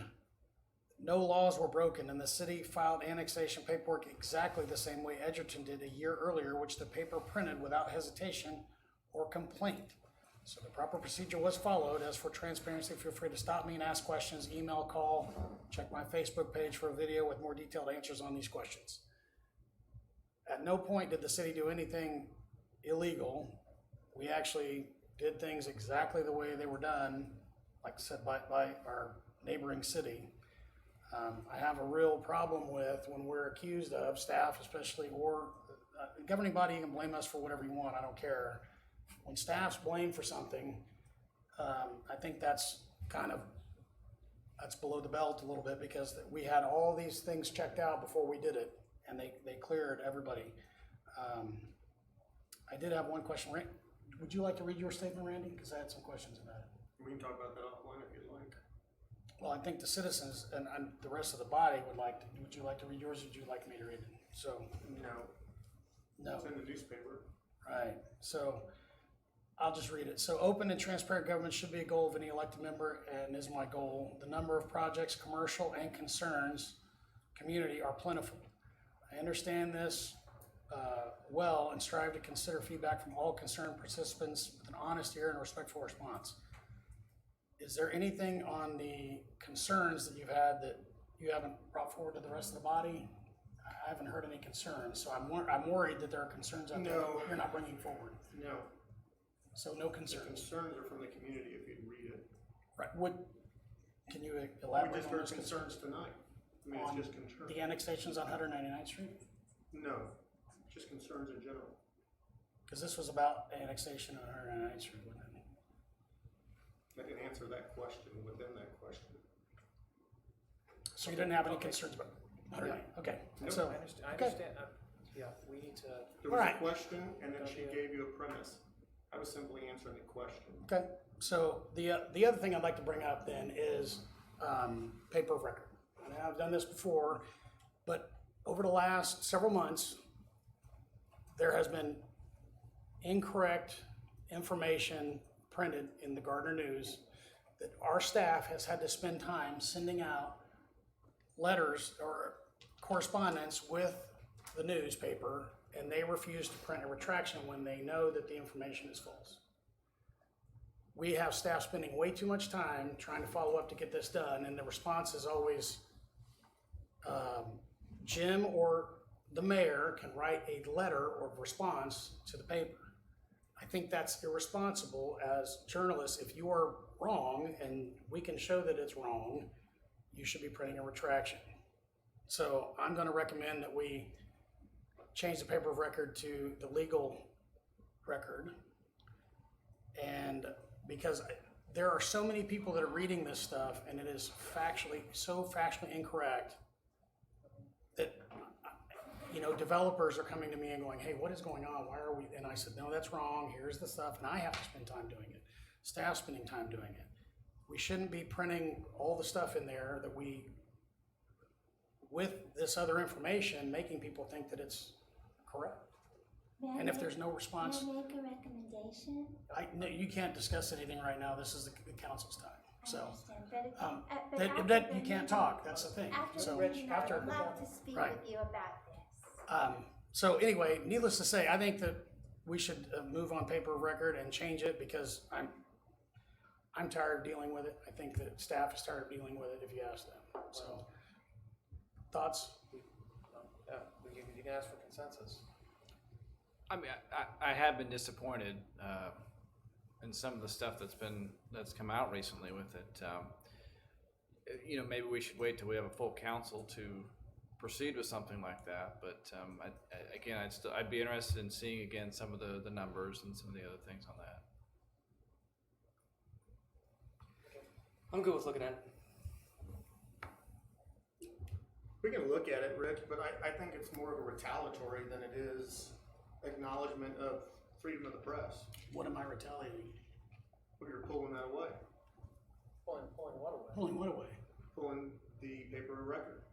Right, because it's of the retaliation of your opinion that they're not printing it correctly. It's not opinion, it's my fact. It's the fact that they incorrectly reported on Jim's salary, called him out personally, and he's a staff member. That shouldn't have been done. That was our choice. We all voted on that when we were presented with the ICMA documents from saying that that was completely legal. And ethically appropriate. Rhonda said, nope, I'm not gonna print that. She actually made a note on the online version that said, Danica provided information that said it was okay. Not that the ICMA had actually come out in Jim's defense and said that that was completely legal and above board. Okay, that is beyond unacceptable for any business to do that to anybody. So I'm also in agreement with Todd that I think we ought to wait for a full body to be in place. Well, we can That's bring it going to forward. happen anyway, Yeah. because we're talking about this now, We're but not we doing could, this. we could vote on No, this in I'm not alluding the first to meeting in regard. December. It's just Right, which is. the first Whatever it meeting in is. December is, I'm saying it should come before the council again, so. We'll do an analysis. Next meeting. We'll do an analysis. So is there a consensus to do the analysis? To have staff come back with that information? And bring the numbers too, because here's the other thing, we've had this discussion, I don't know how many times. We've shown time and time again that the paper of record, we can go a lot cheaper with several different options, and the Gardner News has never once come to us and said we would like to match those other people. Okay. For my part, I will have to say that the fact that there has not been a retraction for the information that was provided to the Gardner News, the publishers, regarding the blatantly false statements made about Jim Pruding in a news article are beyond the pale. That's below the belt, beyond the pale.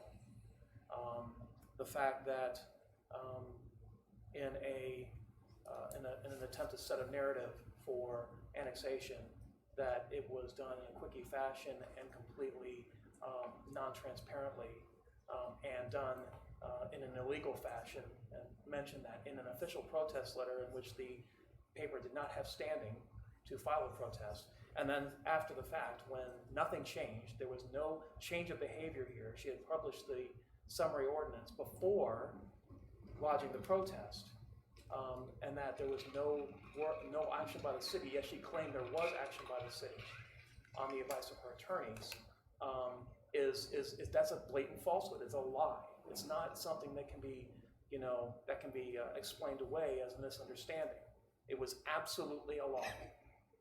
And so, yes, I've got a problem when a news outlet decides that they're going to inject themselves into the business of the city and try to obstruct the business of the city by making false claims and accusations. So yes, I am a little concerned about this, and I think it needs to be addressed in some way. So, having said that, I'm in favor of having this come before the council. That was all I got. Okay, thanks. Randy Gugorczyk, Councilman. Thank you, Mayor. On a lighter note, Michael, when should we see the crosswalk signage for the new crosswalk? So I believe I saw a memo last week that was scheduled to ship this week. It had been delayed. And I can check on that and find out a specific date. Okay, thank you. Jim, on 183rd with the fiber optics that's going in, 183rd, Moonlight, down to Gardner Road, would we expect to see some sort of final grade on the digging in the dirt from that process? I can actually answer that. I actually reached out to the owner at RG Fiber, and they are still working on the final stuff. So yeah, I called him just as a citizen because my backyard is completely trashed. Well, it's the city's yard I maintain, so. And I just be clear. that concern to him a few weeks Yeah, ago. yeah. Well, thank you both. Yep. The drainage over at Waverly Point inside the horseshoe there, Michael, will that be part and parcel to the Waverly Road and 175th upgrade? The Santa Fe and then also Waverly Road take that drainage into account, and then the developer has their own drainage study that we've reviewed as well to address the drainage. Okay. But is there supposed to be a culvert that's supposed to be added to to that area to help to alleviate some of that flow? Yeah, there's multiple structures and ditches as well. But it's supposed to start right by where Laurel is currently slated to terminate, correct? Okay. So that's right by that horseshoe. Okay. And then I just wanted to thank Jim Pruding and Tyler Ellsworth for kind of walking me through and helping me understand the Bristol project, the 75% in particular, which fruited that inventory question. So like if you look tonight, we've given about 1.4, maybe 1.6 million dollars in CIDs just in 2 projects for a 10 to 22 year span of time. I understand the payback and thanks for that education, but that's really the root of my reason or the root of my question of that inventory because of how far out we are obligating the city to those, to that investment. So thank you both. That's all I had. All right, great. Thanks, Randy.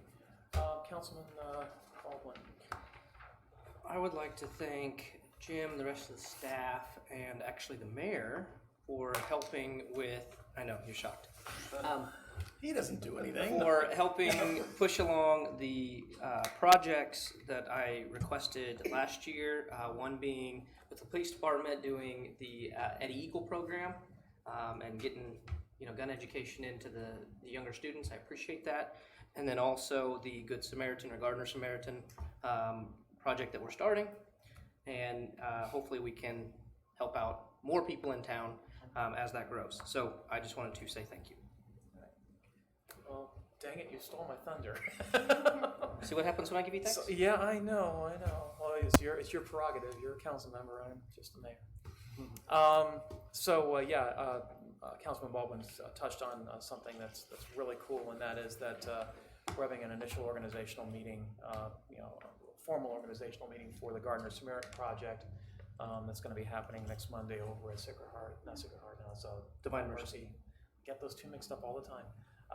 The parish center over at the Catholic Church. So it's going to be, we've got civic organizations, faith-based community, volunteers, public service agencies all coming together to build a nonprofit that will help to alleviate a lot of issues that we're having with regard to getting the people with need in the community in touch with folks who can provide answers and solutions for those needs. And I'm very much in favor of volunteerism, and I think this is just a great addition to our overall city culture of helping each other out. So really looking forward to that.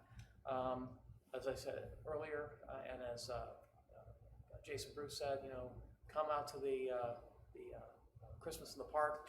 We're gonna have some special surprises out there, and I'm really looking forward to it. Fireworks? Yes, no. Yeah. Fireworks. We don't Sorry. know yet. Get all excited. There'll be some announcements, though. Announcements? Yes, announcements. It's gonna take forever. We're really looking forward to a great time. Santa's coming out. We've got some special guests, and that's about it for me. We have a couple of executive sessions this evening. I think the first one's going to be about 10 minutes. It's you. That's 10 minutes. So it's me. That's 10 minutes.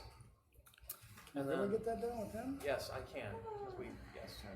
Everybody get that in the room. Hey, Matt, bullet points. Bullet Yes, points, please. yes. Oh, please be quiet. All right, so it's going to start about 8:57. But anyway, and then we also have another executive session for non-elected personnel, specifically the city administrator's performance evaluations. So it's not looking good. Anyway, I will entertain a motion to recess into executive session. So moved. Second. Motion, Melton, second Baldwin, yes. That we recess in executive session pursuant to KSA 75-4319B2 to discuss matters of attorney-client privilege beginning at 8:57 p.m. and resuming regular session at 9:07 p.m. All those in favor indicate by saying aye. Aye. All opposed, any abstentions? We stand in recess.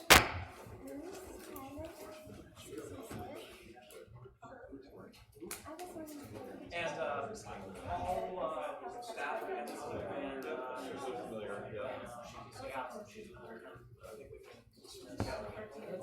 Jim, we're good with dismissing staff? Yes. Okay, great. Go ahead. Please stay.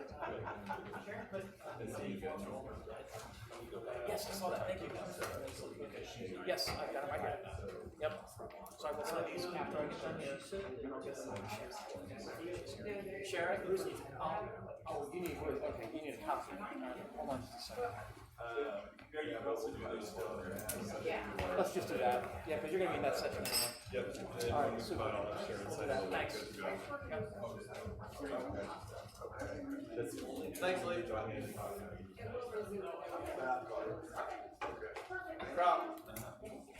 Thanks for staying.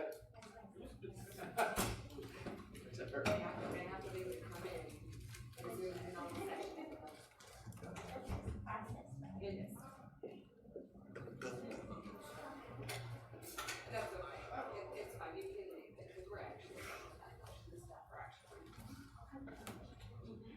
Still on. That's not too bad. Yeah, well, that's on this. Usually. You too.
people, I wouldn't look at me.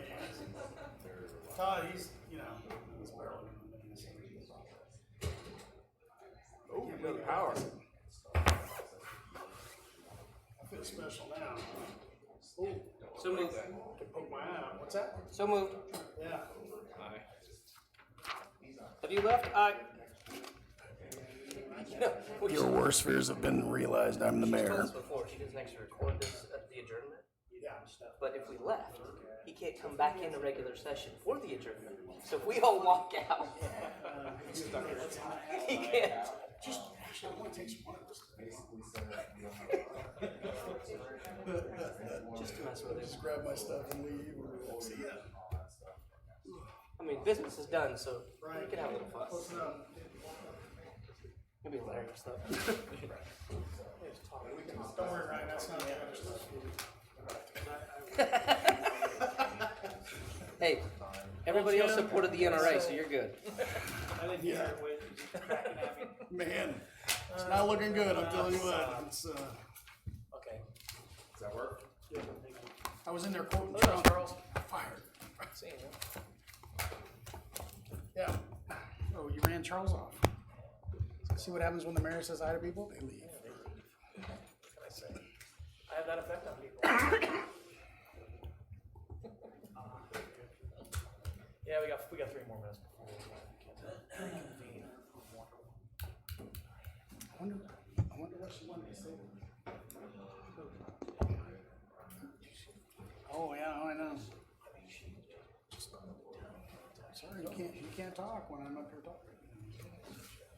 Oh yeah, I know. So.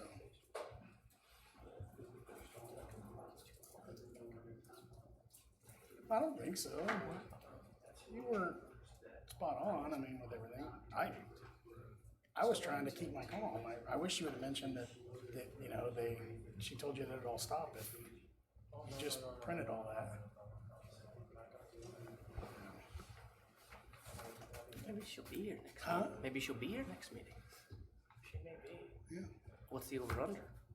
I don't know. I mean, here's the thing. I have no problem with you can go after me all you want. But Here's say whatever you want. Not say whatever you want. You can do whatever you want. Chiefs are winning 17-9. But here's the thing. It changes. It changes when you thanks. Just put that right there as a line across. And nothing is required to finance the activity of the paper. I mean, that's. The logistics of like publishing, like annexation, things like that. That doesn't change. I mean, the logistics are the same.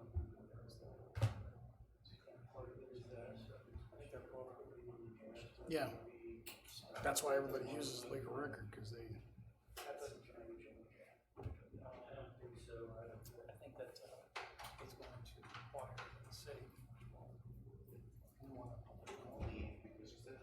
Oh, Things to shut down. No, that's fine, Charles. That's Come all on, right. Charles. You should have let him go with that. He was pretty No. convinced. He thinks he's a bad boy. I'm a negative influence. He hears the bad boy theme and he just thinks it's me. All right, I'm gonna resume regular session. I have a motion to resume regular session. So moved. Second. Motion, Melton, second, Baldwin, to resume regular session. All those in favor indicate by saying aye. Aye. All opposed, any abstentions? We are back in regular session. I will entertain a motion to adjourn. So moved. Second. Motion, Melton, second, Baldwin. Man, you two are like following each other tonight. No, he's following me. Okay, fine. Motion, Melton, second, Baldwin, to adjourn. All those in favor indicate by saying aye. Aye. All opposed, any abstentions? We are adjourned. 17